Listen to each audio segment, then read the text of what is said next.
Jean-Claude, osepeli motema na yo ekiti ndoko etika mwana wana. Jean-Claude, fanda na photo solo parce que makambo susu ko continue olekanga na mutu boye te na ko continue te na ndimaka obalusanga motema opesanga ba palpitation. Fanda na to solo te ok là non là c'est une minute car to solo. Jean-Claude, na quartier oyo déjà baje de finir se passer ka ngai omoni Bénédicte wana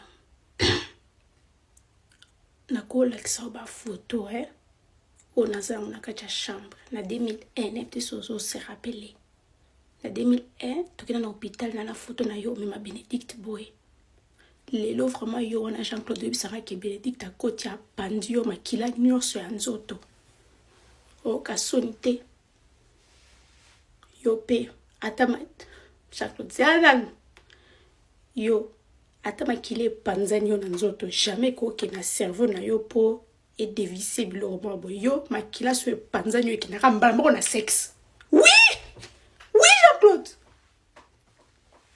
yo makila yo ataba pandi yo bazukisio pota boy makile ozate parce que nyonso eza na sexe. Jean-Claude okolo ba nyonso bi déjà na yo kana swing na quartier na leka boy tala mwasi ya papa R Kelly na kende boy tala mwasi ya papa Kinder bana ekodim bakimaka yo tina bana ekodim mwana na yo merveille l'autre phase on qui église aux la poignée à qui réunion des jeunes filles. C'est quoi le sujet de prière? Son père. Oh mon oui, c'est normal. Moi na yo Jordan abima Bruxelles à Kenya parce que pourquoi moi aller à moi si zate aka soana moi si ton père m'a déjà dragué. Oh mon normal. Moi na yo mo lobaki. Si papa drague encore une jeune fille, je vais les piter. Nabi c'est quoi le baba moi ya makasi boy. Jean-Claude mi pesa respect.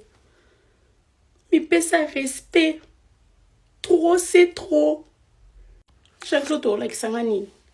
Banzoto banana bakendo zona Turquie, tu pas ba dominicain. Jean-Claude et so si banzoto moi sur qui on était sachet à maille. Yo ebi silicone. Jean-Claude, on a makambote avec les yeux spirituels. Des derniers temps, le temps passera vite. Tant de banoba au col, yo blo normal. Font la misou, c'est ma famille n'a pas vendu ça problème na yo. Font la misou. Cela c'est qui moi ça monter dans la bille yo.